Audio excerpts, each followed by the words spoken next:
Welcome to Bad Boy Buggy Garage. We're not actually in the shop today. We're out having a little fun. Let's see how Paul does.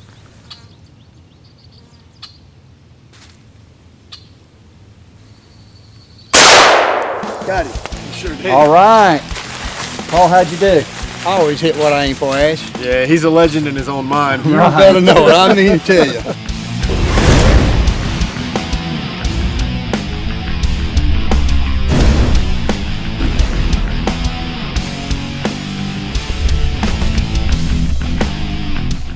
Alan, when I was growing up, I was always taught to clean our firearms properly and also store them properly at the end of the season. Yep, and on this episode of Bad Boy Buggy's Garage, we're going to show you how to properly store your vehicle for long periods of time. This will help to ensure a long life for the buggy. Let's go ahead and let's get this vehicle down to the storage area. Let's do it.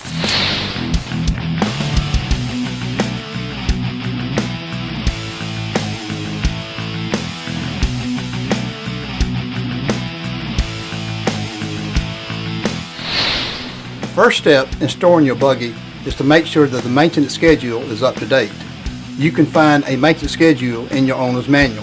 For maintaining the buggy's electrical system, here is a list of items that can be found on the periodic service chart. Make sure to check the water level in all batteries and pay close attention to loose hardware and corrosion that may build up on the terminals. For maintaining the buggy's fuel system, make sure you check the fuel and air filter, carburetor linkage, fuel lines, and engine oil.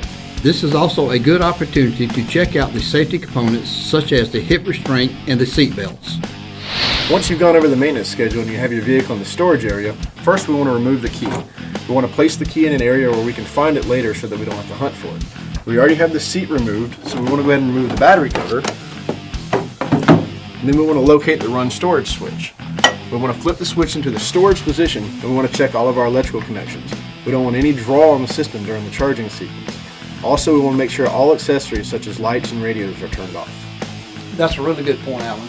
If the charge of the battery drops low enough and it's cold outside, the batteries may freeze, causing permanent damage. Well, Paul, how cold does a fully charged battery have to be before it'll freeze? According to the battery industry, we're looking at about 75 degrees Fahrenheit below zero.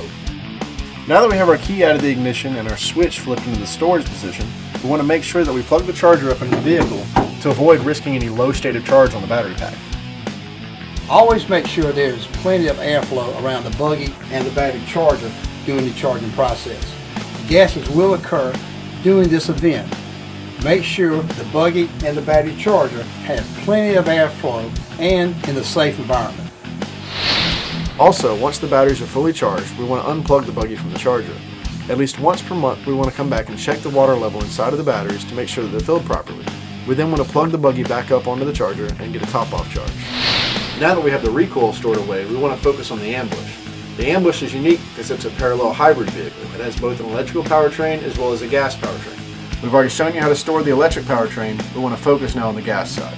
Once again, you always want to make sure that your preventative maintenance procedures are up to schedule. After the regular maintenance is checked, we want to place the vehicle in the neutral position and in gas-only mode. This will allow us to turn the engine over without the vehicle rolling. We then want to add a form of fuel stabilizer to the tank.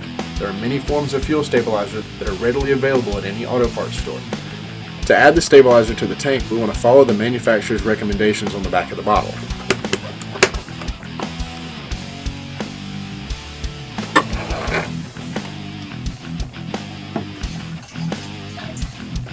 Just like charging your buggies, you want to make sure the ambush is in a well-ventilated area when cranking the engine. Definitely. Now what we want to do is go ahead and turn the fuel valve to the off position and run the engine until it sputters and runs out of gas. This may take a few minutes.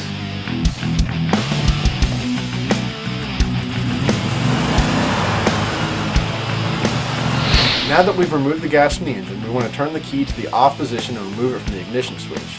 We then want to take each spark plug out of each cylinder and add some fogging oil. Then we want to take the drive clutch, rotate it by hand to circulate the fogging oil through the cylinders. Alan, these spark plugs look good. I don't think they need to be replaced. Paul, I agree with you.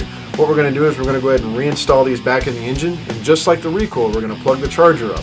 Remember to check the charger and the batteries periodically through the long-term storage. You guys got those buggies put away yet? Yeah, we're just finishing it up now. Let's get back to the shop. We've got work to do. Sounds good.